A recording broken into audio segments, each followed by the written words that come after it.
In the den of iniquity, vicinity no pretty, calamity fi hit we any moment, what a pity. Tomorrow never certain, what was behind the curtain, the face of evil lurking with that shifty eyes averting. It's not a steady bubble that either pop or topple, many will fall and stumble, let the dozers gather rubble. From LA to Colorado, Guinea to Burkina Faso, cannon could reach the towers and the troops will storm the castle. I say, run, run, come, make we get it, because the peace that is bestowed upon the meek is overrated. So run, run, come, make we get it, calling all your daughters and your sons, we come forget it. I say, run, run, come, make we get it, because the peace that is bestowed upon the meek is overrated. Lord, run, run, come, make we get it, calling all your daughters and your sons, we come forget it. With the rubble steady rising, and hearts are compromising. Convictions here are stifling, making evil appetizing. The fists are steady forming, and countenance is falling. Defenses are withdrawing, possibilities are falling. In these circumstances, evil will make advances. Pick up your sword and lances, and be sure to take your stances. Victory is never promised. The battle is upon us. Gather the brave and honest, and the righteous in your corners.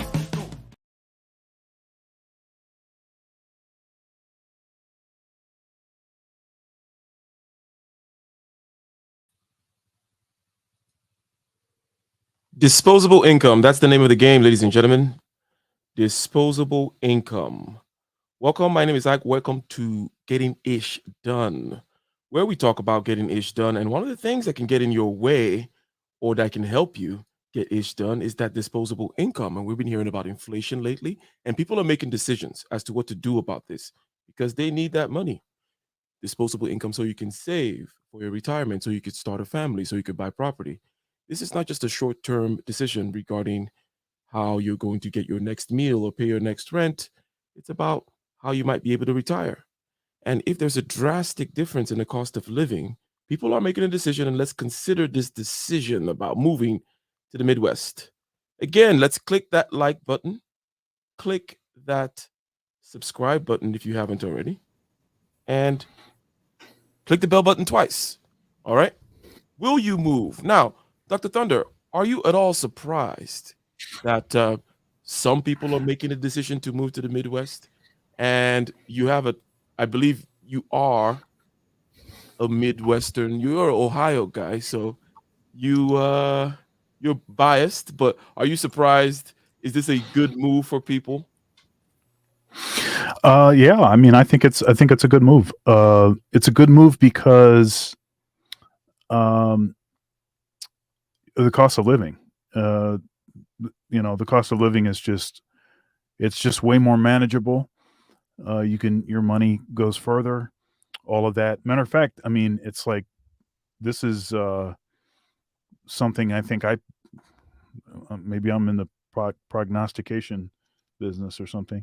I mean, this is part of some advice that I was giving as far as, but one of our shows talking about where you want to live, what part of the country, and how that is going to have a pretty dramatic impact on your quality of life. And maybe when you're younger, maybe it's smarter to live in a part of the country where it's where your dollar goes further and you can find more reasonable rent. I mean, you can find properties to rent. I mean, if you're a musician, you can pretty easily locate pretty inexpensive rehearsal locations. I mean, it's just a lot more manageable to deal with. Well, shout out, fair use. We're gonna play a little video here, okay? And I believe he's in real estate, and he's talking about the people whom decided, because people are making many decisions with regards to the move thing. We do know that a lot of people moved from San Francisco and New York, and they moved elsewhere, right? Some people from California are moving to Arizona, but then there's some people who are choosing to go to the Midwest in general. We're going to focus on that generally. We have Taboo Smash already holding it down, right, with the super chat, asking, Ike, will you move? Now, I often do move. I believe in owning property and not having that have anything to do with where you live. In other words, property is a business, it's an investment, it's a store of value. Where you live is about where is convenient, where is the job, and all those other kinds of things, right? Yeah. So I divorce those two things. So therefore, I'm very mobility is my thing. To be able to move, I'll make moves in order to get that disposable income. Because again, like as I said, it's not just about what you're going to having some extra money to get a little bit more extra, a bigger house, more room in the Midwest because there's more land or something like that. But it's like, no, this is money that actually means something when you put the disposable income to saving for your retirement or let's say starting a family, being able to buy those other properties I was talking about, right? Because if you look at what you're paying right now, wherever you may be, and consider the inflation that's also coming, and you have these long-term goals or medium-term goals, I don't know, maybe you have a college fund that you have to start for a kid that you're planning on having or something, right? These little bit of, let's say, okay, I'll save $500 here, $200 there. That adds up when it's a long-term deal. And that's part of what we're talking about here. Shout out to you, Taboo Smash. And shout out to each and every one of you as you come in. Click that like button. Click that share button. Go ahead and share it. And subscribe if you have not already. Fair use. And people are moving back to the mid. And you know that the Taboo Smash has just proven that the super chat function is active, in case you were wondering. Indeed. Thank you very much. Midwest in record numbers, and there are good reasons why. That's what we're going to talk about in this video. He's saying record numbers. Let's see what the numbers in be. Record numbers, and there are good reasons why. That's what we're going to talk about in this video. Last year was one guy that moved to Ohio. Now it's two guys, 100%. All right, hey guys, it's Eric Stanio from Keller Williams Realty and TeamStanio.com. We are helping families find their way home. I'm a realtor here in Cincinnati in the Northern Kentucky area, right kind of smack in the Midwest, kind of on the border actually between the Midwest and the South with this Kentucky border. But I just saw a stat that kind of I knew was happening since the pandemic and the COVID crisis, but really stuck out to me. And it said, in terms of housing news, while some cities around the country are experiencing record low amounts of inventory, and Cincinnati is certainly one of those places, we have some of the lowest inventory we've seen in 40 years in terms of the housing market. But on the flip side of that, it said that in Manhattan, the amount of people are talking about this aspect of the real estate market right now, where the prices are high, but nothing is moving because there's no quote unquote inventory, meaning there's not enough houses on sale. However, if you look at Manhattan, it's a particular kind of thing, right? So you're looking at the citiest of them all, if you will, right? And the most penthouse of the penthouses, and you're like, hey, they're leaving there, okay? Which, by the way, doesn't mean they're going to Ohio. Okay. Just to point that out. That I'm not coming for you guys, Dr. Thunder. I'm just saying. I'm just making sure we're clean on the data here, because he's a salesman. He's a real estate guy. I know what he's up to. So yeah, I'm just trying to keep honest people honest. Saw a stat that kind of I knew was happening since the pandemic and the COVID crisis, but really stuck out to me. And it said, in terms of housing news, while some cities around the country are experiencing record low amounts of inventory, and Cincinnati is certainly one of those places, we have some of the lowest inventory we've seen in 40 years in terms of the housing market. But on the flip side of that, it said that in Manhattan, the amount of vacant apartment rentals has tripled to 16,000. Whoa. Okay. So what's going on? People are leaving big cities like New York, San Francisco, Seattle, more coast cities, maybe Boston. People are leaving the cities and they're moving back to the Midwest, or they're moving back to cities that have a lower cost of living, maybe that they feel are potentially a little bit safer. I think there's a number of reasons why this is happening. We'll get back to the safety, but you got a sound effect for Solo here, holding it down with the $20. I sure do. $20. Dom DeMarco, indeed. $20 holding it down. Says you gotta stay warm in the snow. Hot cocoa and pound cake for the win. Yeah, as long as you work out the next day after all that hot cocoa and pound cake, it'll get to you, right, Dr. Thunder, right? Yeah. All that stay warm food it's got that energy got to go somewhere. But damn right, that sounds good. Now, the safety thing, which you just mentioned, is important also, and because we got to look at the stats when it comes to safety, and if that's really a big concern of certain. Anyways, we'll not get into the nuances right at the beginning, but back to Taboo Smash's question. I'm thinking my next move is Oregon, right? And it's why would I move to Oregon? Part of it is okay, it's the same West Coast, but you get it cheaper.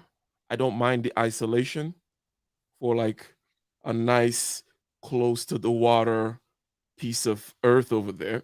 Point being, why I say isolation, meaning Oregon is kind of sparsely populated outside of Portland and stuff like that. It's a different vibe from California, but I don't mind that as long as I'm able to do my work and all these other things.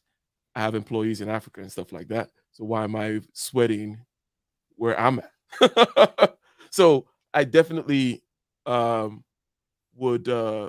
be making that move soon for that cheaper land, nice little bigger and greener and all that stuff. Why not? Why not? So, is it actually safer in Ohio, sir? Yeah. Cleveland. Yeah, I mean there are dangerous places in Ohio, just like anywhere, but I would argue that it's easier to find places where there is low crime, than Well, and we'll look at some of the things and we'll talk about that crime thing because a lot of that time that crime stuff is a lot of times the crime thing is like a psychological thing because I think there was a person who did the study of if you look at a city, some city in LA County, and you compare it with Iraq, and I think Chirac also did it too with Chicago, right? In other words, but you'll be way more scared of going to Iraq, for example. And you're like, Right. I was in Chicago for 2 weeks, but blah, blah, blah, right? So Yeah. when you look at the actual numbers of people in a city versus the people actually getting killed, you're like, Yeah, and then but you do have sort of crime versus risk. And that's not exactly the same thing, right? So crime is when an event has actually taken place. Risk is, are you willing to maybe do some of the things that you might feel more secure and maybe in like a rural area or in a suburb? Like if I left my car unlocked, that's probably not as big a deal, all of that kind of stuff. That is great because I lived in San Pedro. San Pedro is the port of Los Angeles. It's part of the city of LA, right? It's like down there in the south by the ports, always busy, always kind of going. Got my car broken into twice, right? All that kind of vibe, right? The vibe I have now out here in the Bay, and by the way, somebody who said Oregon is not cheap, yeah, but I'm in San Francisco Bay right now. Everything is less expensive. Everything is cheaper based on based on where I'm coming from. So, but anyways, the vibe that I get now, right, where actually I took that trip. I was in Africa for months, right, of which I'm going back again next month. But I was in Africa for months, and when I came back, because I figured I may do something with my key, right? Because I'm going to be gone for 3 months, maybe something might happen. So the battery died in the garage opener, which is what I decided to use, and I couldn't. So I left the window open and some other things, and everything was fine. In other words, and I knew it was going to be fine, right? For 3 months, no one came in, broke anything. The fact that the back window was open, it was all good, So that was definitely a good thing. But anyways, let's continue here, ladies and gentlemen. People are making that decision because people need to save for retirement. People need to start a family. They need to increase their disposable income, okay? And when inflation is coming at you, amongst other things, like, for example, get in the crypto market, shout out to Solo TV 84, amongst other things, people are deciding to make the move. And let's see why you would move to the Midwest. Would you move to the Midwest? Hop on the panel. happening. I think primarily, the riots may have something to do with it. I think primarily it's driven by coronavirus, and people don't want to. How did George Floyd and those particular insurrections? Well, those are not insurrections. Those insurrections are a particular thing. So those are demonstrations and some riots and whatnot. How was that an issue where you where you are around the university, for example, Ohio State University? Did anything go down over there? Yeah, I mean, there were a few demonstrations, but it was very easy to stay miles away from any demonstrations. I was on the way to the gym one day. So I don't actually live in Columbus. I live in a suburb of Columbus. And I was on the way to the gym, and the gym's only like 1.5 miles from my house. And I saw, a demonstration or whatever, a bunch of folks with signs and stuff. But that was it. That was the extent of it. And, I had the conversations with my wife about, staying clear of certain areas and, downtown and stuff. But it was very easy to stay away from any of the activity. Put it that way. Yes. And in addition to the property, by the way, property values regarding my Oregon thing, the taxes as well are less in Oregon. Still a blue state. The 3 blue states in California here. In the West Coast, California, Washington, and Oregon. But the thing about it is, if you don't mind so much certain aspects of the taxes, and if you have your ways of maneuvering around them or whatever, then there are rural pockets or pockets that will suit your lifestyle. Let's say in these states, let's say California, for example. Okay. California is not just all blue. It's deeply red in between San Francisco and LA. Okay. Like it's all farms and all that kind of stuff. So that is something else to take into account. And the same thing in Oregon. And someone else here says more racism. Actually, yes, I am moving precisely for more racism, ladies and gentlemen. Yeah.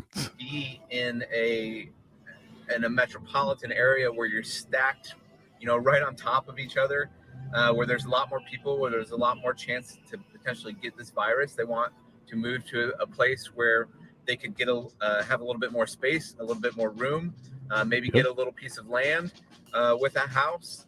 And on top of that, a reason why people are doing this is the cost of living there's no comparison, right? The cost of living and living in some of these cities like Columbus or Cleveland or Indianapolis, Louisville, Cincinnati, where I'm at, it makes so much sense. And what's happened with the pandemic and people working from home and people working on Zoom and teleworking is they've realized, my boss doesn't care where I work as long as I get the job done. As long as I can as long as I have internet, it doesn't matter where I work. So more and more people are thinking about giving up the amenities of a big city. Get the likes up. Which there's no question there are a lot of great amenities in these different highly populated cities in the US. But people are starting to play the trade-off game. And it's like, man, the trade-off game is something that we might dwell on for a second here. Now, you have spent all your life in Ohio, more or less, correct? In terms of living, working, schooling. Okay, so I actually grew up in Michigan. So I grew up in Michigan, and I did K through 12, and then 2 degrees up in Michigan. And then I moved but I was born in Columbus. So my family's from Columbus. I've got extended family and stuff. My older brother, like right around when he turned 19, he moved back to Columbus because I moved from Columbus when I was like 5 years old, and he's 4.5 years older than me. So he had friends and other folks, so he was eager to get back when he could. And then And then I moved back to Columbus in 2004. Okay, I see. So now, with regards to urban versus rural, for example, because here's this is an aspect of certain of the trade-offs. He just said something about a lot of amenities and stuff to do in the big city, and I guess we can imagine, okay, what does he mean by that? And you imagine the big city with the nightlife, or with the this, and the city that never sleeps, all these things, and then you imagine a small rural community, and you might want to think about the trade-offs. The fact that the big city actually has those things, actually, how many times do I go out to those places? Because here's the thing I That's find. exactly what I was about to say. Here's what I find. That stuff doesn't. That stuff you don't care about that stuff at all. All right, and I'm the same. And That stuff matters it's not. not just exactly, and it's not just like, oh, you got, if you know, it's just Dr. Thunder saying that. Dr. Thunder doesn't care about things like that. Here's the thing: it doesn't really matter who you are. When you move to a place, you don't really care about the scenery anymore. Like when I moved to San Pedro, right there by the cliffs and the water, which is beautiful when you drive past Palos Verdes, and anybody from Southern California knows that area. It's really nice and everything. You would think you'll be out there. I never saw it when I lived there. When I lived there, I never saw Right. the damn thing. I was just in my room working as usual, like, so there's that thing of, amenities, and it may look good, and it may, it looks good when you say that's your address or something, but what are you really getting out of it? So between urban versus rural, you moved at some point in your life to another school district. Was that to a more urban school district? Because we know it was to get access to more chocolate women or whatever. But was it to more, Of course, you remember that. was it more urban from rural? Um, yeah. So I grew up in a rural sort of community, and I've described it as, I grew up on a dirt road. My parents still live in the same house, and it's still a dirt road. A lot of land, um, a lot of space, heavily, densely wooded areas, but then also large pastures because it's a lot of farmland, in particular dairy farming out by where I grew up. And and then I was commuting for my senior year in high school from there to one of the, I suppose you would call it an inner city school, although Lansing doesn't really have like the kind of rough kind of inner city that you consider when you think of like Chicago or or like Baltimore or something. But that school was about 40% black, which is a much higher percentage. It was a bigger school than the school that I went to. The school I went to was like a B high school. The one I moved to was an A1 or something. A lot more students, a lot more people Was of there something you color. enjoyed more about that? Was there something that was more enriching about that whole dense urban intercity experience? In other words, that there's a trade-off when you move, or no? Well, it's interesting. I think if I was a little older, I think I may. I don't know. Yeah, I suppose. I think. It wasn't just about the women. There were some other things about Lansing, and some connections that I made in the Lansing school district that facilitated me being able to move back there after finishing some degrees and leaving a church position to work as an orchestra director in that same school district. And the rural school district, there was really only one school, right? There's only one high school because this district was so small. But in the urban, more populated area, there were, what was it, three? There are three. I think that's right. Yeah, there's three main high schools. It was Lansing Eastern, Lansing Everett, and Sexton High School. So, and they were all huge high schools in comparison to the one high school that I would have at an option. And Shout out. so, Sorry. yeah. Shout out to Sick Lid. Shout out to Sick Lid. Shout out to Sick Lid. And the comment here that Amethyst has is something that popped to mind when the guy was talking about the work from home phenomenon, right? People are being called back to the office, as a matter of fact. Now, That is true. well, yeah, for those of us that have always worked wherever, right? I guess we may not notice it. And then there is a Right. certain percentage of people whom we're able to kind of sneak out and stay back at home. And obviously those are going to be the higher ups, right? These are going to be your quote unquote middle class or upper middle class type people. And it's going to be a smaller percentage. So that narrative of, people are able to work from home, I guess it matters in the sense that maybe these are the people that are moving, because not everybody can even afford to move, because moving is an expense. Sometimes you're actually stuck in a city, if you're at that level, even if you're that down and out, I guess, that you can't. But the idea that people are being called back to work is something I know that you're kind of against, I would assume, because you talk about school not necessarily needing to be face to face, even, right? I believe I've heard you say that, right? So the idea, why do you think they're calling people back to the office? Why?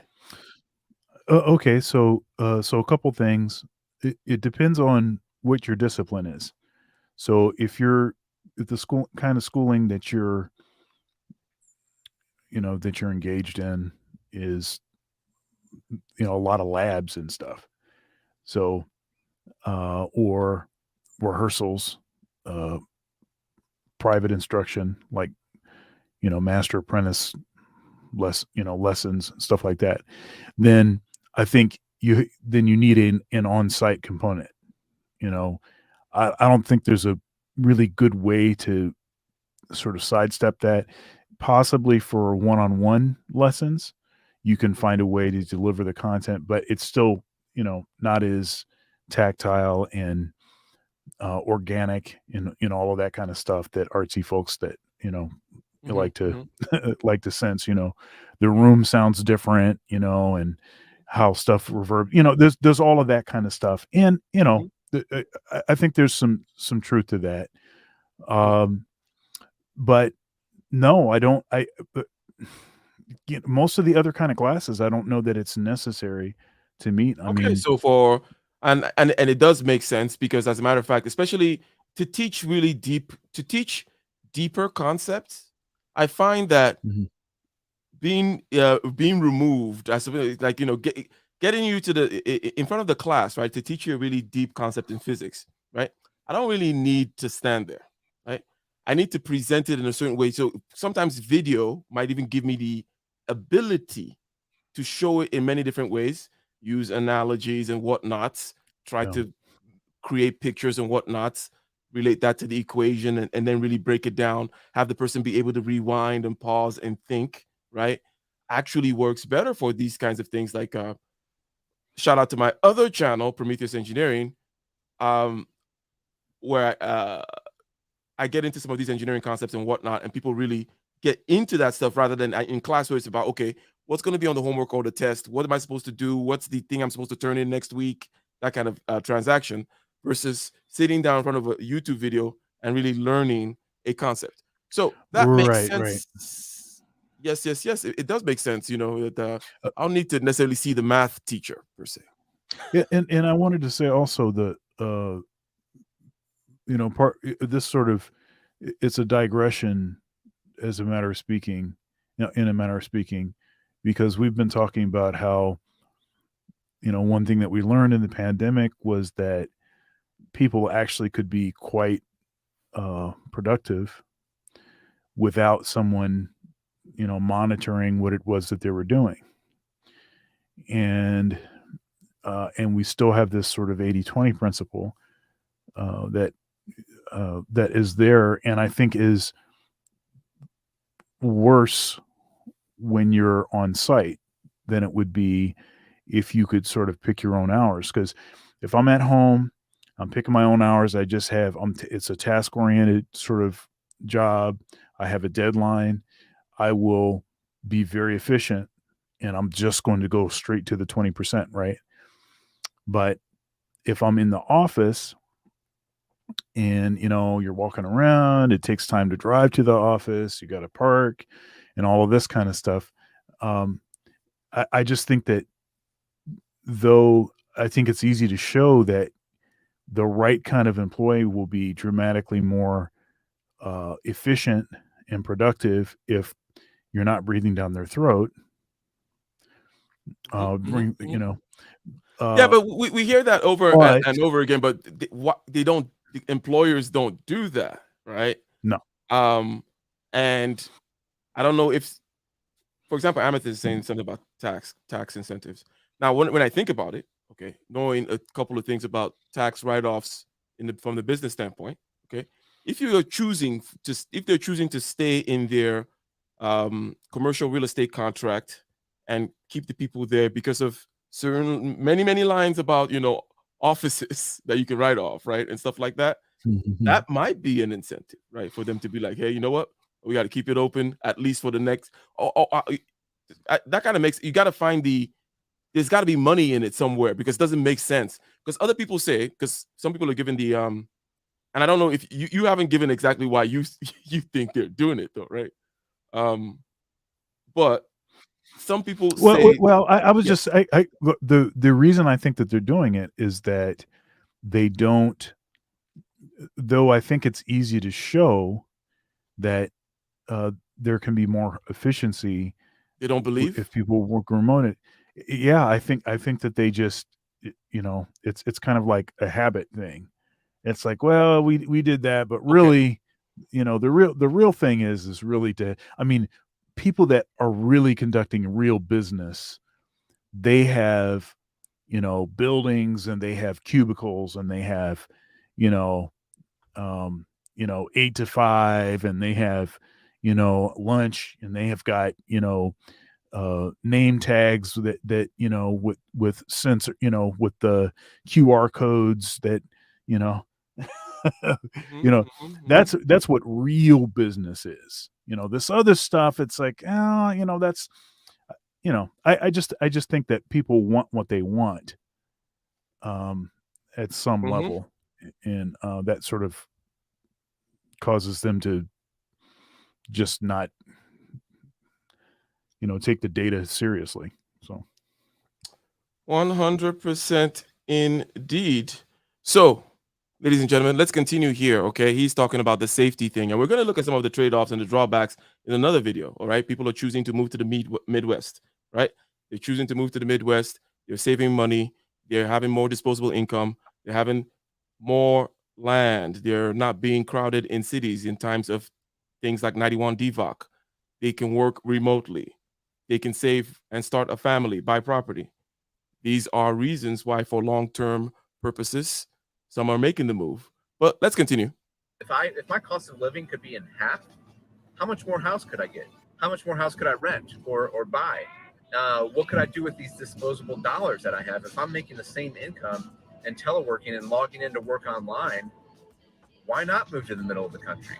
And I could move to a place like Cincinnati, Northern Kentucky, and I could travel more. I could travel to Europe. I could travel to Asia. I could do other things I want to do with those dollars instead of paying these high cost of living prices and putting myself potentially at more risk by living in a higher populated, more compact, more dense city.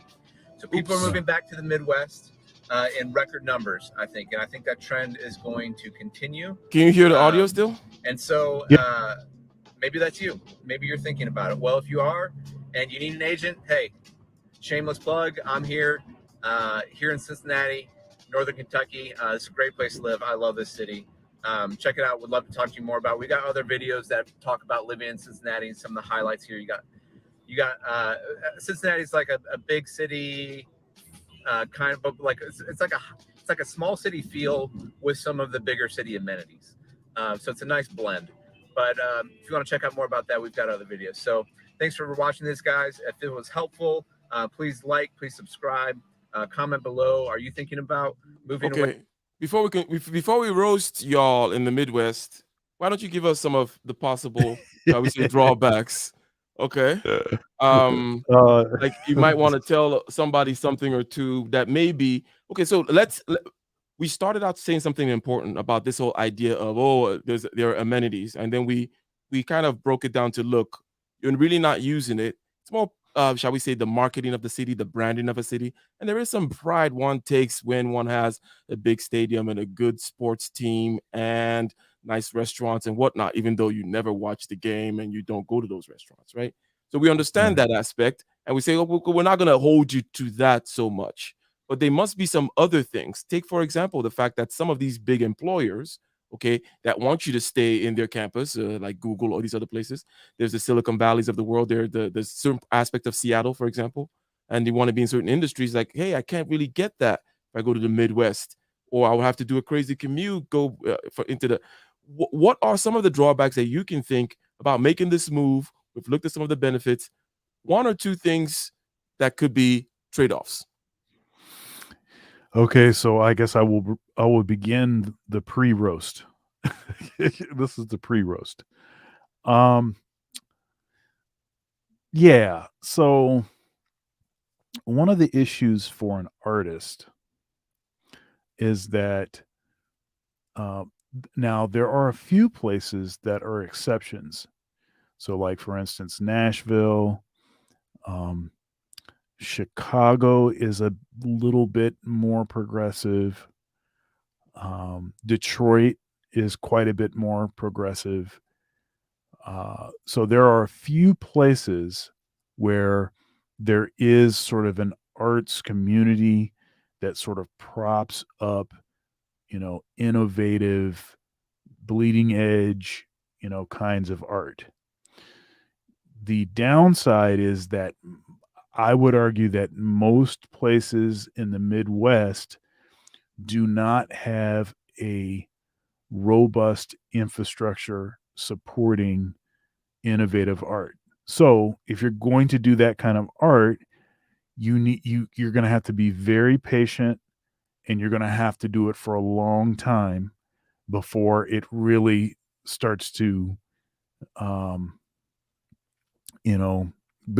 before you really start to be successful at that thing. So I would only live in the Midwest if as an artist, to be affiliated with either a college, a university, a conservatory, or some sort of arts organization, because then that sort of locks in a sort of base for you to be able to still engage in that more innovative, cutting edge kind of art, while you also are able to take advantage of the lower cost of living and a lot of these Midwest towns, they have a lot of like cover bands, and there's a lot of sort of commercial arts, and if you're the kind of artist that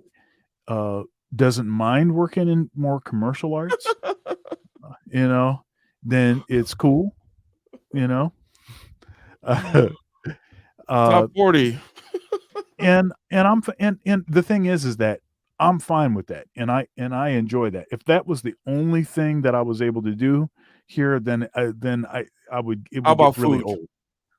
Now, you may not be a food person per se, but you probably appreciate some good food, and you can tell, okay, well, maybe the city is the Midwest ain't got, is it how's the food there in Ohio? There's a lot of chains. It's a lot of Okay. chains, and now there are some unique, places, but you're not going to get the same kind of fine dining experience in the Midwest that you'll probably get on the East Coast or the West Coast, in certain parts of the country.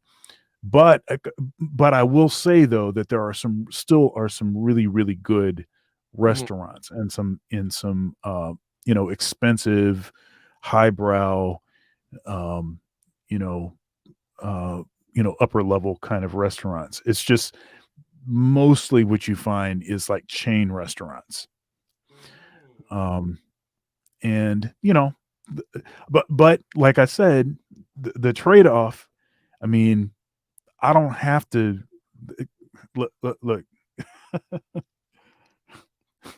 The cost of living is such a massive benefit that it makes it very easy for me to overlook some of those issues. Okay. Now, Well, I would let's argue. okay. Go ahead. Now, I was gonna say, let's see what some of the people call issues from a roasting. You gave him a pre-roast, and you did a good job.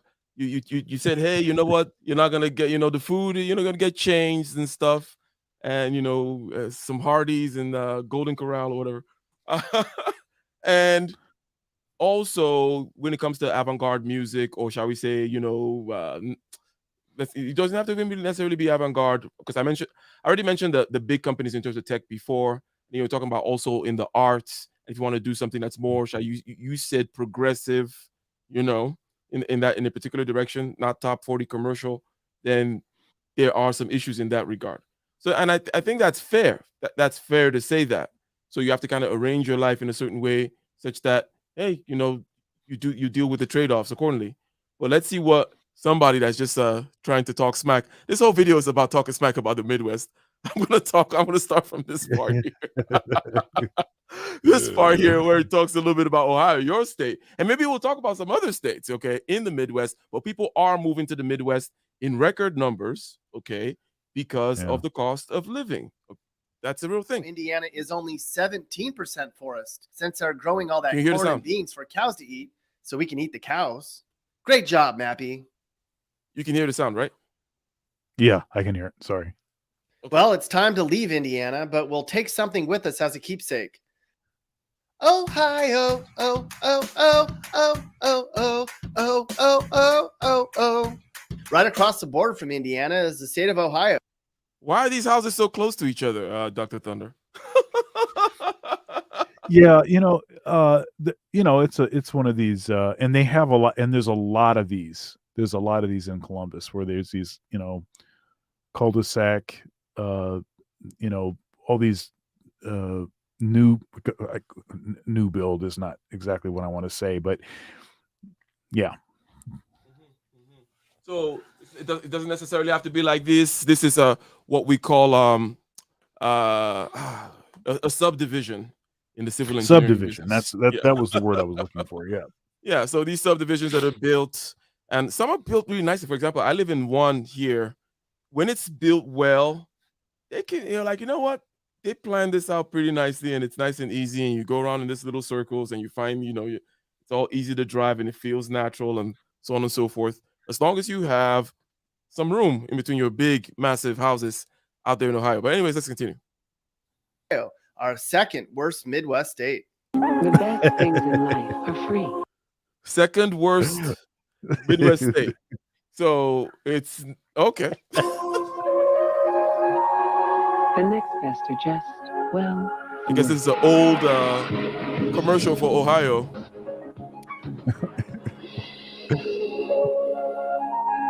you get the point. That was old Ohio. This is now Ohio. This is Dayton, one of many troubled cities in the Buckeye State. We just called Dayton the third poorest city in the nation, and for good reason, as about 1 in 3 people here lives in poverty. And Cleveland is the second poorest city in America, where there's even more poor. And if you've never ever been... Okay, so there's Dayton, and then there's Cleveland. Where is your university located, by the way?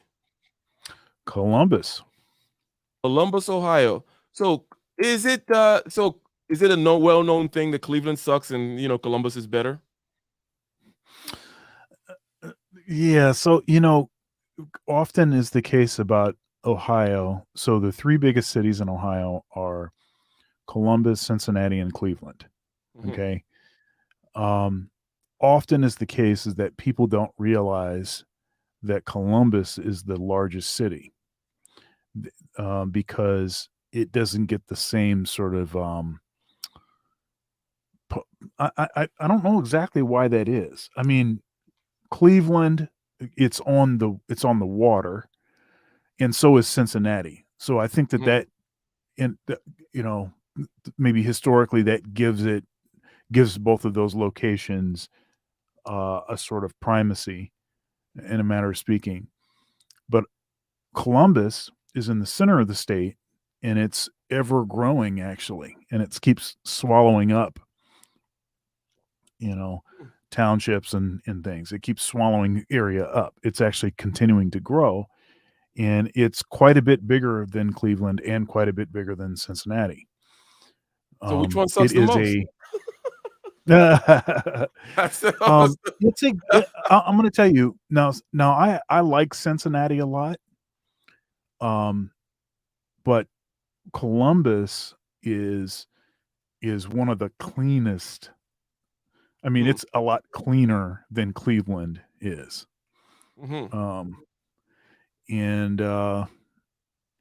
Yeah. So I'd say so I'd give Columbus an edge over probably living in Cleveland or Cincinnati, though.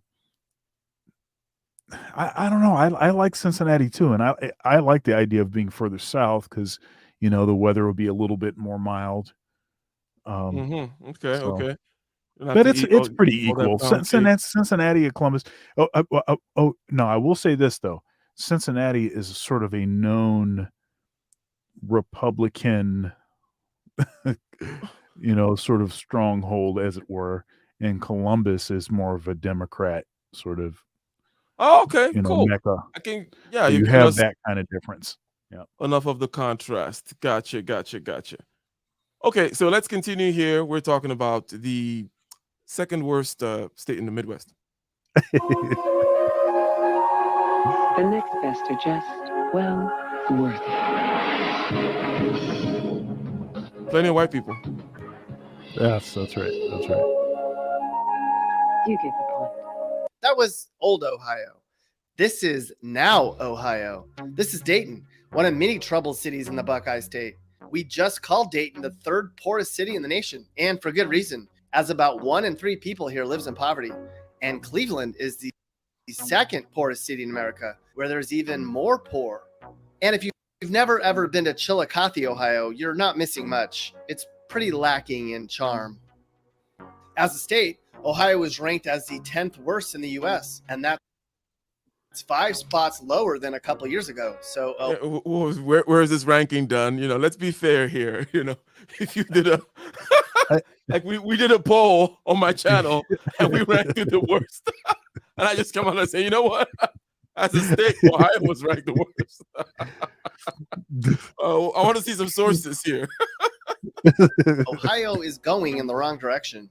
Regionally, it's the second poorest Midwest state, and it's been like that for a while. In fact, Ohio ranks dead last in terms of income growth among its residents over the past 50 years. Ohio also has income growth, probably there's a low inflation as well, and we'd say that the cost of living is low. So, okay, well, there's a certain thing about low cost of living. You don't expect the area to be a rich area. You're trying to get away from San Francisco and Manhattan, right? Isn't that the point? Has the Midwest's 4th highest property crime rate and 3rd highest unemployment rate. And believe it or not, it's the most densely populated Midwest state. Ohio, though, apparently ranks first for both quality of public libraries and number of hours people spend at the library. Well, what else is there to do there? It's Ohio. Let's see. You find to do in Ohio. He still finds a way to dog it. It's got something good. It still tries to find a way to dog it. No. Let's give this guy a chance to make his case one more time. Okay, we'll rewind it a little bit here. He's saying, "Look, all right," because I think, because I've lived in Southern California, and there are many places in Southern California that you may consider. If you look at the crime stats in LA, for example, there's a city called San Bernardino. Also, if you look at the poop map in San Francisco, for example, you can see all kinds of things about places, right? And I think sometimes it's just better to just put all the crap up front. Okay, so let's start again. Let's give this guy about 4 minutes to make the case. Let's take it all in. Ohio, oh.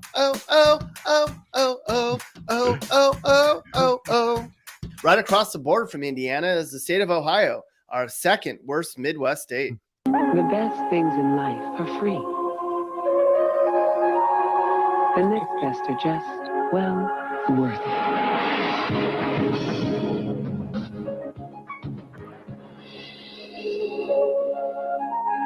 You get the point. That was old Ohio. This is now Ohio. This is Dayton, one of many troubled cities in the Buckeye State. We just called Dayton the third poorest city in the nation, and for good reason, as about 1 in 3 people here lives in poverty. And Cleveland is the second poorest city in America, where there's even more poor. And if you've never ever been to Chillicothe, Ohio, you're not missing much. It's pretty lacking in charm. As a state, Ohio is ranked as the 10th worst in the U.S., and that's 5 spots lower than a couple years ago. So Ohio is going in the wrong direction. Regionally, it's the second poorest Midwest state, and it's been like that for a while. In fact, Ohio ranks dead last in terms of income growth among its residents over the past 50 years. Ohio also has the Midwest's 4th highest property crime rate and 3rd highest unemployment rate. And believe it or not, it's the most densely populated Midwest state. Ohio, though, apparently ranks first for both quality of public libraries and number of hours people spend. See, he's not all bad. You know, the guy, you see, you thought you thought he was a bad guy. You guys were ganging up on him already, trying to. Okay, no, he's like, you guys got good libraries. That's actually a good, I mean, you guys got some kind of character over there. And you call sodas pops and couches Davenports or whatever you guys do over there. Ranks first for both quality of public libraries and number of hours people spend at the library. Well, what else is there to do there? It's Ohio. Let's see what fun things there are to do in Ohio. There's a great day waiting for you with everything you want to do. Great park, great Well, this is what's waiting for you, white people. day, great day. Not that there's anything wrong with that. Cedar Point, the amazement park by the lake. There's a great day waiting for you. Ohio is so cool. No, not really. What does Ohio give us that we should all be thankful for? Well, Ohio ranks 5th in America for growing tomatoes. That's interesting. It's also right up. Okay. How big is the agriculture thing? You talked about you grew up in Michigan, right? And it was kind of farmy. Like when you also in Ohio, is the Midwest all just into the whole farm thing for the most part? Or is There's the definitely state a of Ohio lot. pretty- Yeah, there's definitely a lot of farmland. maple syrup? One thing that's interesting is partially due to the proximity to Detroit. What is it, Akron, Ohio, where there's a lot of tires that are made, and so there's like a relationship there. Tire plants and whatnot, so factory jobs and things like that. But yeah, there's a lot of farmland, Which I'm quite used to too, in terms of like people forget how much food California provides to the United States, for example, right? California is basically one massive farm with a couple of elites centered in a couple of bays around, talking, making a bunch of noise and slapping each other on stage. But anyways, or Oh, one man. getting slapped, oh well, yeah, one getting one slapped, slapping the other. taking interesting turn of events.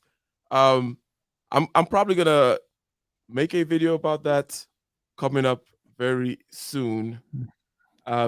After I see what everybody. Well, I have a people show say some- planned. Yeah, Dr. Thunder has a show planned. Him and Dr. Doug are gonna break it down from all different angles and watch people break it down from different angles and commentary. You know, Dr. Doug's always good for a good rant. That's right. That's right.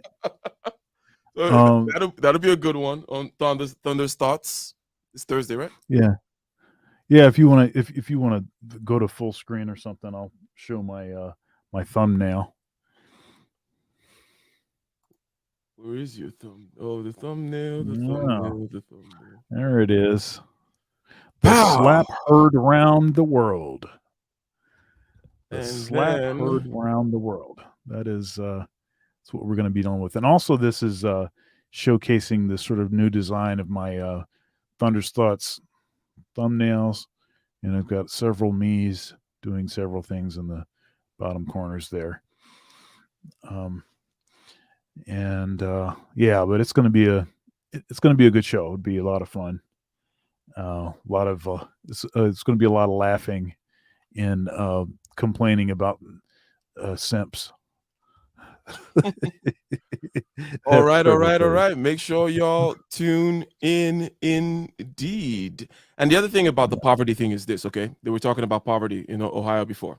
Here's what you have to understand is that poverty is a very local phenomenon. What do I mean by that? What I mean by that is if you live in San Francisco, this was like maybe like 2018, but you need to make, I forget what the poverty line is, but it was crazy. It's like over 80,000 or something.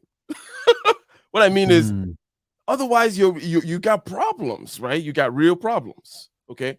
And let me play this video, but I think I'll find the data for what it means to be poor in San Francisco. Up there in terms of maple production too, believe it or not.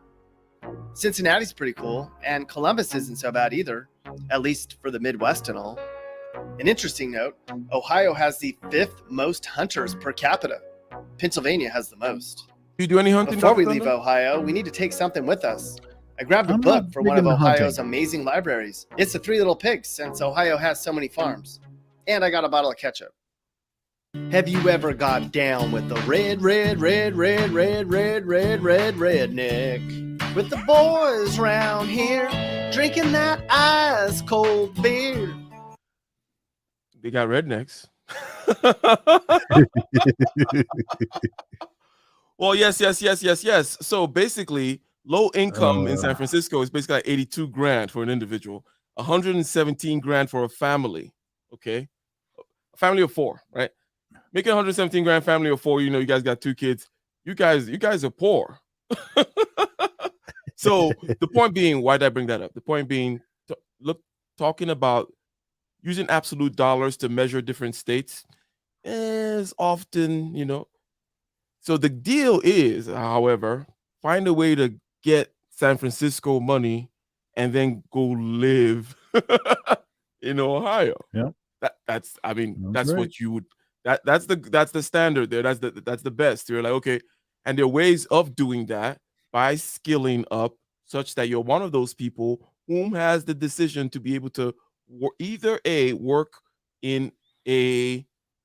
remotely, and that's because when you're offering a service where you can charge a certain amount of money, let's say you're a lawyer or something like that, you're an architect, you're an engineer, it doesn't really matter what city you're in because people are not having to walk in and talk to their engineer in his office. Usually ever. So there's certain things that are like that. Taxes, for example, like you want to be a CPA. Does it matter where your CPA tax accountant is? It doesn't matter. You don't have to go see him on Tuesday and bring him coffee and donuts. Okay, you shoot him over about whatever he asks you to shoot over, and he does his thing. These are the kinds of skills that you can have, such that you can have the premium bucks paid to you because it doesn't matter where you live, and then you go find a place to live over here with the rednecks. Isn't that right, Dr. Thun? I grew up with quite a few rednecks. Oh, you grew up with quite a few rednecks. That's that. Yeah, right there in Michigan, in the farms and such, where they complained about the dark skins and stuff. Well, it's interesting because a lot of the stuff that they say about so-called rednecks is vastly overblown.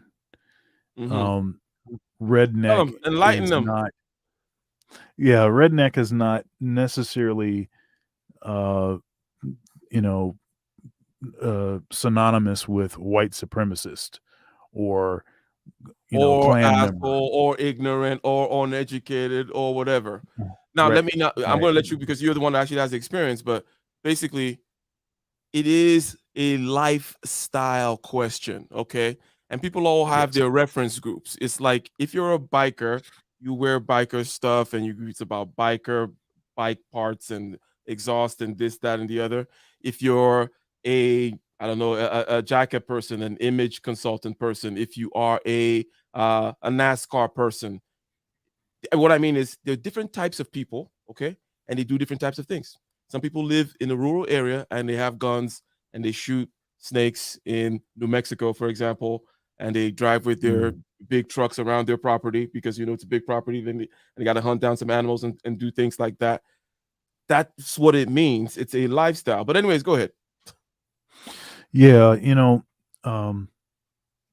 I think I said this on one of our shows fairly recently. Most black folks don't know white people. I mean, like really know white people.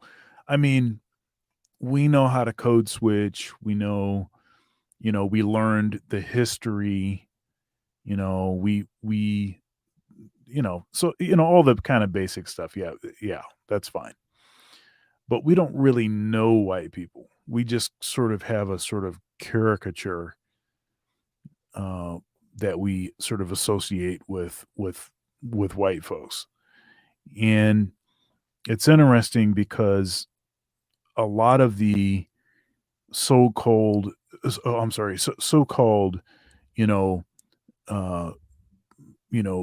obviously racist, rednecks, all of this kind of stuff that people, the deplorables, all of this kind of talk, it just shows that politicians are able to,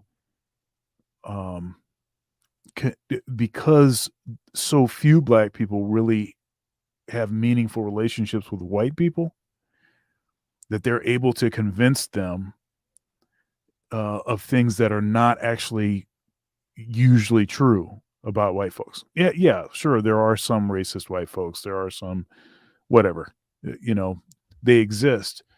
But in my experience, most of the issues that white folks have with, certain, political stuff is not because they want to stick it to, the black people. They want to punish the black people, or they have no, they have no concern for black people. They don't care if black people, jump in the lake or not. It's not that. It's more like they're just trying to pay their own bills and trying to do their own thing and take care of their own family. And if you urban and rural also clash in here a lot, insofar as there's a lot of black representation that is kind of urban representation, like the black voices coming from urban centers and inner cities and whatnot. And when it comes to getting finding allies amongst the urban or the rural population, you're going to need to speak their language or come at them with what makes sense to them, rather than doing your stuff, which sounds supremacist as a matter of fact to them. You're the one sounding like a supremacist, you city slicker, as they might, coming in with right. with New York City, But anyways, let us continue, ladies and gentlemen. Americans are moving. You're making a decision as to the inflation problem, as to the disposable income problem, as to the I need to save money for long-term projects problem, for retirement, to buy a property, to start a family, whatever, all that kind of stuff. Moving to the Midwest to save that money, to increase your disposable income, is a choice that some are making. We're looking at the pros and cons. Dr. Thunder is an Ohio dude, okay, university, Ohio State University, and all that kind of stuff. Tenant professor, grew up in Michigan, Midwest guy, and he's out here, and he's taken in a very good-natured way, taking all the lumps about in the multiple replays. In the multiple replays. But let's check it out. Let's see. Oh, what's the sound? After all, this is Missouri. Check this out. Missouri is the most dangerous state in the whole Midwest, and there's not even a close second. So we better keep our wits about us. This ain't no little house on the prairie, mister. What makes Missouri so dangerous anyways? Mostly St. Louis. It's kind of... What do you know about Missouri? I mean, just the same stuff everybody else knows about Missouri. I'm not. It's I'm not miserable. yeah. I'm not heavy Well, okay, Missouri. let's learn from this witty gentleman's perspective some things about Missouri, shall we? Kind of the sleeping tiger of Dangerland. Many people outside the Midwest aren't aware of how bad St. Louis truly is for violence. Now, St. Louisians will defend their city and say that most of downtown and the surrounding areas are actually great, and St. Louis gets a hard rap because the suburbs are where the crap happens. But Kansas City, Missouri is no walk in the park either. It's the 13th most dangerous place you can live in America. As a whole, Missouri ranks worst in 4 categories we measured, and its residents are the second poorest of all. Yeah, we get it. A lot of Missourians don't measure their happiness by how much money they make, especially in southern Missouri. There's a big difference between the north end of Missouri and the southern part. Northerners call it Missouri. Here it's flatter, like a prairie. Southern Missouri is more mountainy, where they call their state Missouri. As such, it's sort of a hybrid Midwest southern state. But whatever side of the tracks you live in the Show Me State, you can be sure you'll see lots of trailer parks. Just kidding, Missouri. Sorta. Did you know?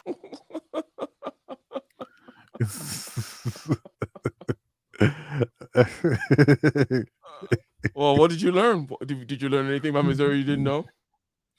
Not really. But one thing I wonder about the way that he is calculating for poverty. So you suggested this 82,000 for a single person West Coast is that's poverty, right? Anything under that is poverty. 117,000, Family of for a four. family of 4, that's poverty. Okay, so I wonder if in his research, if he's accounting for the difference of cost of living. So, for instance, Probably isn't. He's probably using just federal standards of federal standard, and applying it all through because there is a federal standard for what is considered right, poverty line for their program purposes. Anyways, go ahead. right. So, so for instance, if somebody is making 60,000 in the Midwest, that's not poor. Yeah, I mean, you're not balling, but that's not poor. But maybe it's considered poor with respect to whatever the federal average is, not considering for the difference in cost of living. And so then what that does is any place that has a lower cost of living is going to also look like it's a more poor area. Just by default, it's going to be more poor people in this area, more lower incomes in this area. Yeah, because you don't need as much to live in that area. That kind of thing. Yeah, I mean, if you look at the variations in cost of living, just let's say San Francisco versus Columbus, Ohio, some things are going to be similar. Let's say, for example, your electricity bill. It's not like your electricity bill is gonna disappear. No, it's gonna be the same. But when it comes to housing, okay, then you're gonna get to things such as 9 times difference in terms of square footage and stuff like that. It's just 9 times more expensive. You're trying to live in San Francisco, you need 9 times more money, or obviously you got to shrink the space down a lot and take a lot of crappier amenities and all those other kinds of things. So his poverty talk, I think, is skewed and needs to be balanced with this other. Now, he's not hiding anything. I'm sure he's not hiding the fact. For me, it was obvious what he was saying when he just says the poverty line. He's using the federal standard, right? So, yeah, and this is interesting because I was living in Kalamazoo. What was that Michigan. like? And that's Midwest. The only reason I lived there was because I went to Western Michigan University. That's where I did my undergrad. What's Kalamazoo about? What is that name from? Is there a river, a ridge, a mountain, a plain? something called Kalamazoo, a tribe? It's on the. I mean, it's it's pretty close to the lake. So you get lake effect snow and all of that. There's a famous song. I mean, it's an old song. It's an old American songbook song. Kalamazoo.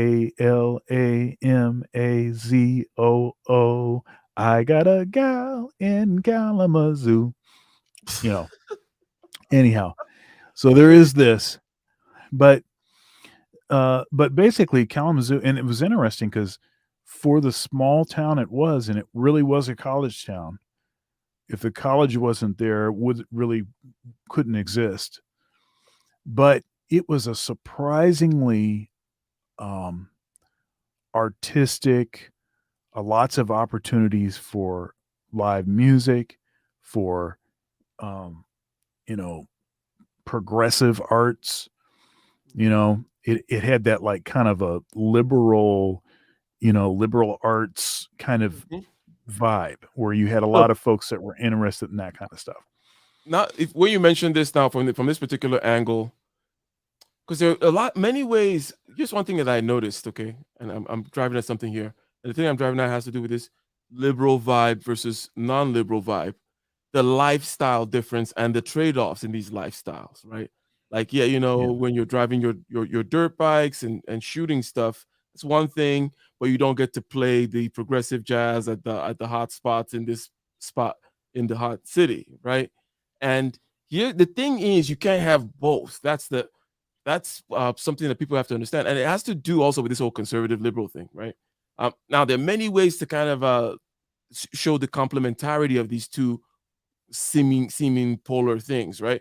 Jordan Peterson does it in the psychological way where you need the kind of a certain kind of mindset to start a company, you need a certain kind of mindset to run a company, and that kind of thing is also seen in the liberal conservative divide. And you talking about this kind of what you can get in the city. But what do you think of Michigan, for example? Let's play this part of Michigan before we land the plane here. In the West, in the Midwest, how is Michigan viewed? Yeah, so I'll tell you one thing about Michigan, and Detroit has a pretty profound effect on the whole state with respect to the sort of progressive arts. Okay, so this kind of truly integrated art community in Detroit, where you have people that are in the Detroit Symphony Orchestra, they would be also church musicians, jazz musicians, maybe somebody's playing in a hip hop band, the drummers, Detroit Rock City, right? So the drummer's playing in rock bands, but then he's also playing in the gospel, he's playing in black church, you have a lot of like integration.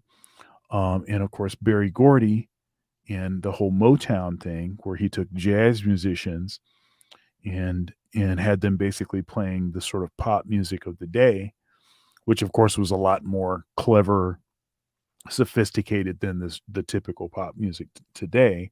But so you have all of that going on. And so it sort of really pretty massively influenced the way that people sort of interacted around the arts up in Michigan. And so pretty much anywhere in Michigan, you have a lot more, I think, sophisticated and clever sort of arts community than you do in other probably Midwestern states. Okay. Let's see this guy try to take Michigan apart. It's not the second worst state in the Midwest like Ohio is, but let's see. States in the Midwest in Michigan. Whoa, Michigan. I actually like your state a lot. Michigan's actually a really cool place. So don't blame me. Blame Mappy. JK. No, blame the statistics. actually blame Detroit, mostly because of Detroit and Flint. Detroit did it. Oh man.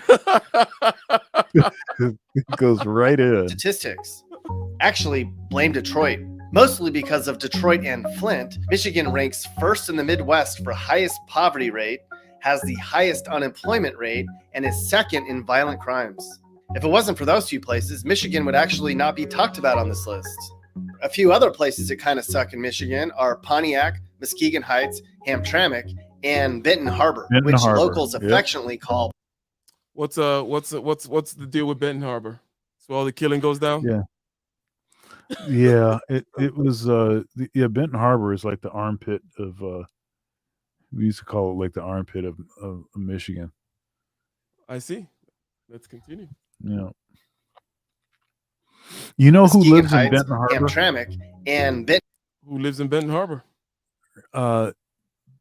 If my memory serves correctly, I think Bernard Riley lives in Benton Harbor. Oh wow, you got I can put Bernard on blast. Okay, let's go. Benton Harbor, which locals affectionately call Benton Harlem. So sad that a few bad apples can ruin everything. A big financial company did an analysis, and apparently Michigan is the worst state for identity theft. 17% of all identity theft reports come from this state alone. I wonder. That's interesting. That doesn't make. I don't understand why. Yeah, me neither. Maybe if it's a recent phenomenon, maybe it's just economic downturn. Detroit is maybe it's Detroit again. Maybe we can blame Detroit. And well, it's because there's what it is that people are so broke there that they're willing to take any kind of crazy risk. Exactly, because I got internet connection. I'm gonna just try to steal information, steal a credit, get a credit card mailed to me in someone else's name, blah blah blah. Okay, all right, let's continue. There's a thing called smishing that people are doing where they send texts out asking for money, and I guess Michigan people fall for it the most. Yeah, that was the point that was just do making. that on like WhatsApp and some stuff like that, where just they hit you up and tell you their grandma. Okay, now I get these texts, It's oh, like my mom's in the hospital. It's like the localized version of the Nigerian stuff. Yeah. Nigerian scams. She broke her back. Spinal. And then there's the potholes.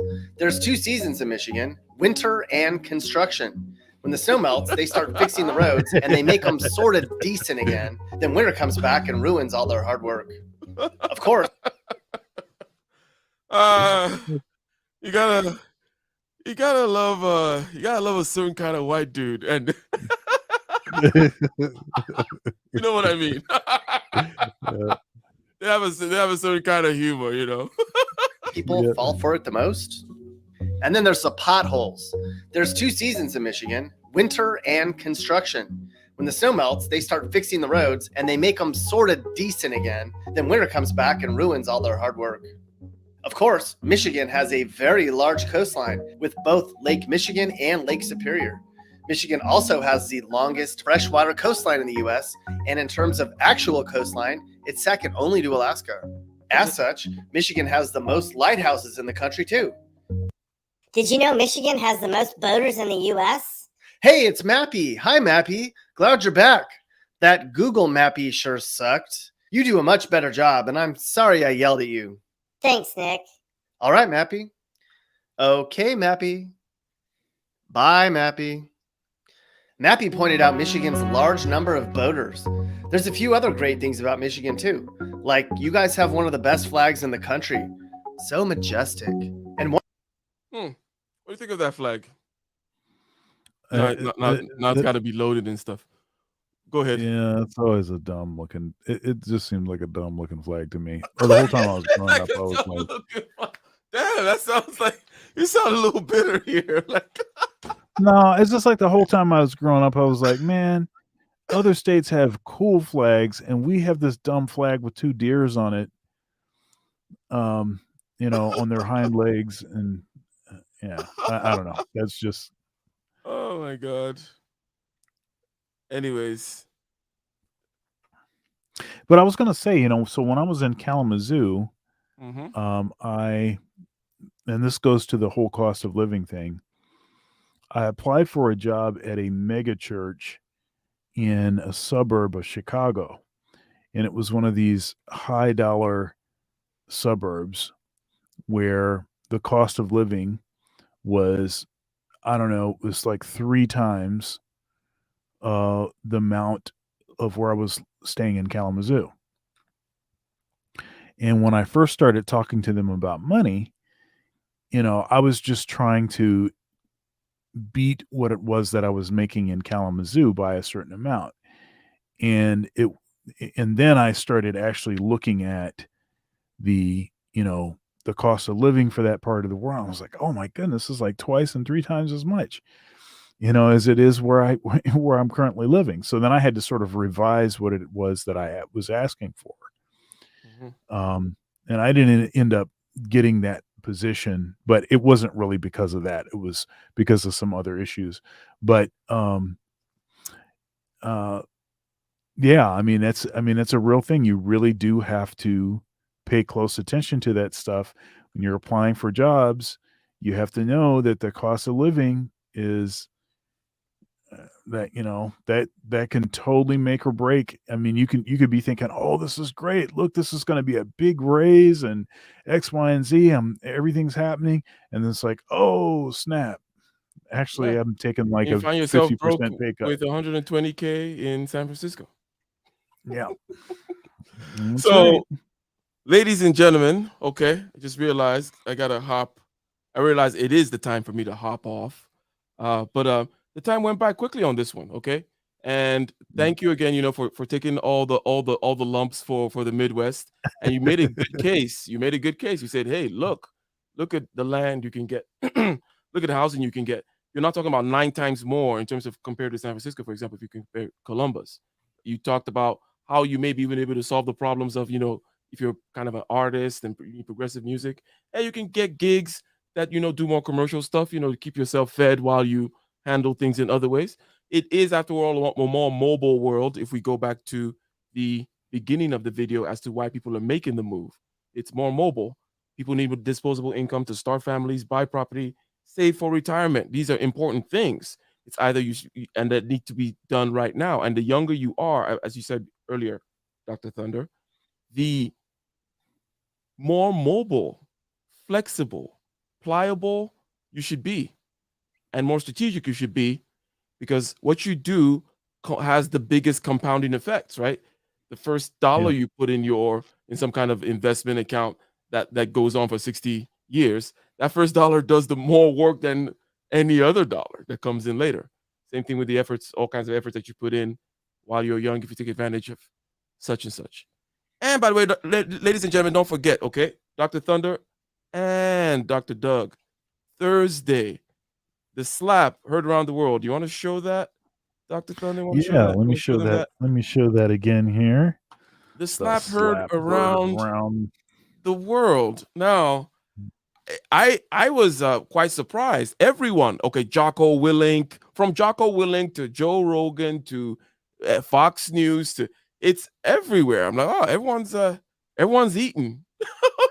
Oh, That's right. look, I Hey, mean, look. But here's the trick about it. Here's the trip about it. Here's one observation. I'll probably make a video on it very soon.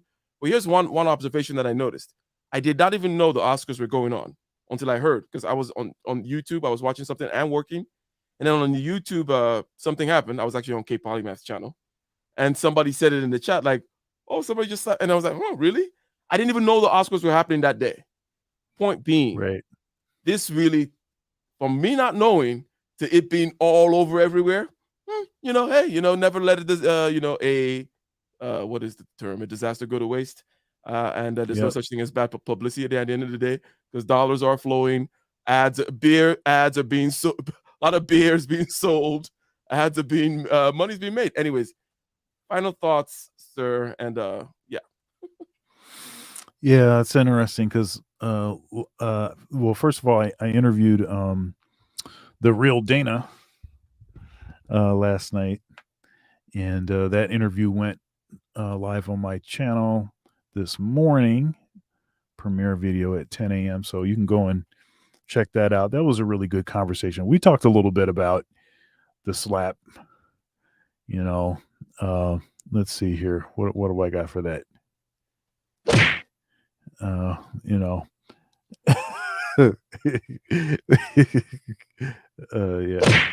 Yeah, the slap heard around the world. We talked a little bit about that on her interview. We also talked about Ketanji Brown Jackson. And I read a little bit of there's a divestors page on Facebook. What was it? Coffee and Cream Talk or something. And they were pretty assertively, a lot of anti-black misandry, pretty aggressive, talking about how black men don't rise to the occasion and all this kind of stuff.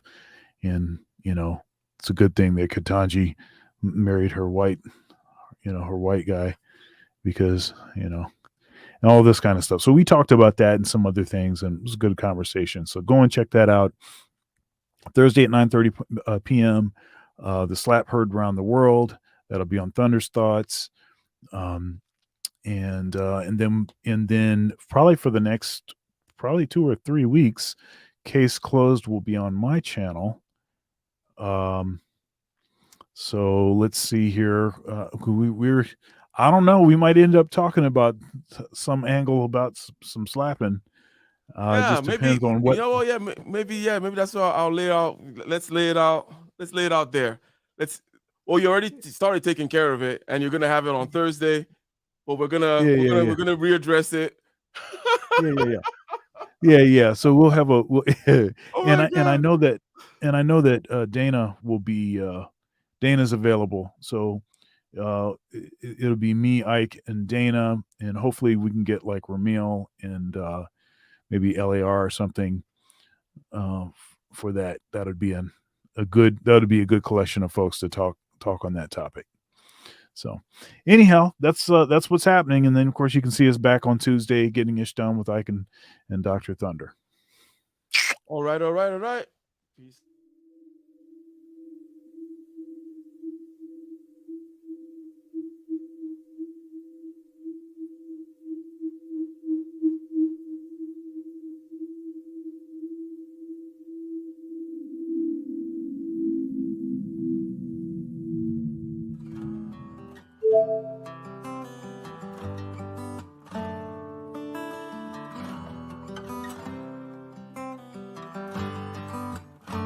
In the den of iniquity, vicinity no pretty, calamity fi hit we any moment, what's a pity. Tomorrow never certain, what draws behind the curtain, the face of evil smirking with the shifty eyes averting. It's not a steady bubble, that either pop or topple, many will fall and stumble, let the dozers gather rubble. From LA to Colorado, Guinea to Burkina Faso, cannons could reach the towers and the troops will storm the castle. I say, run, come, make we get it. Because the peace that is bestowed upon the meek is overrated. So run, come, make we get it. Calling all your daughters and your sons, we come forget it. I say, run, come, make we get it. Because the peace that is bestowed upon the meek is overrated. Lord, run, come, make we get it. Calling all your daughters and your sons, we come forget it. With the rubble steady rising, and hearts are compromising. Convictions here are stifling, making evil appetizing. The fists are steady forming, and countenance is falling. Defenses are withdrawing, possibilities are falling. In these your circumstances, evil will make advances. Pick up your sword and lances, and be sure to take your stances. Victory is never promised, the battle is upon us. Gather the brave and honest, and the righteous in your corners.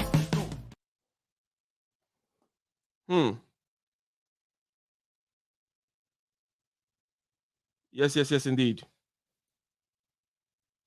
Ayaga yo.